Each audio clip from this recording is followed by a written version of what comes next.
When someone suffering from a psychological ailment interacts with a therapist with the goal of relieving that ailment, therapy happens. It comes in all shapes and sizes. There are currently over 400 different systems of psychotherapy.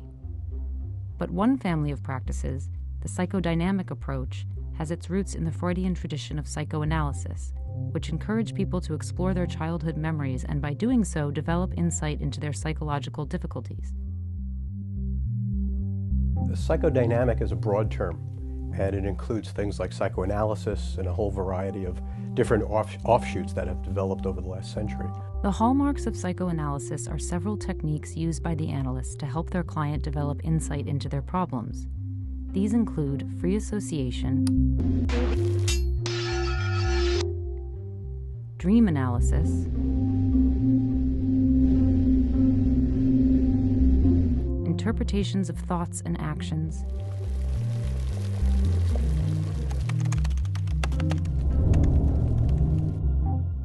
and analysis of resistance to psychological treatment.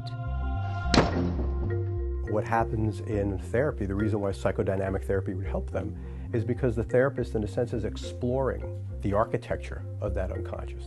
And they're trying to figure out what sorts of things have happened during the person's development, what's stored in networks of implicit memory that are resulting in symptomatology. So the unconscious, in a sense, rests in our evolutionary history, our developmental history as individuals, and also in our traumatic history, because a lot of trauma is stored in networks of memory that are unconscious. And some of Freud's techniques were free association, for example. He would ask someone to say a word, and he'd say, "And what does that remind you of?" And he would just have them continue. And it's not linear, it's not rational. It's associative. It's this more of like a network or a spider web of associations as opposed to a linear track based on language. Freud felt that dreams had specific or particular meanings for people.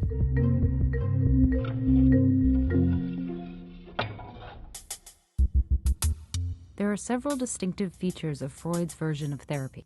Well, probably the most distinctive two things would be that the client's lying down on some kind of a couch. And the second distinctive thing is that Freud would sit behind his clients. Psychodynamic therapies now include a range of therapy techniques that have grown from the core concepts of Freud's system, but have gradually been refined and realigned. For example, therapists now are less likely to interpret a client's statement as a sign of unconscious sexual or aggressive impulses. And what does this mean to you? I don't know. I get this sort of feeling that you're the type of person who needs to keep active. If you don't keep active, something goes wrong. Is this true? Yes. You see, you've established a pattern, haven't you? Around the middle of the 20th century, there was a gathering sentiment among therapists that the psychodynamic approach at times holds an overly negative view of the human condition. Humanistic therapies came to be based on the idea that human nature is generally positive and that each of us has a deep desire to strive for personal improvement. Humanistic therapies involve the therapist striving to be genuine, empathetic, and accepting.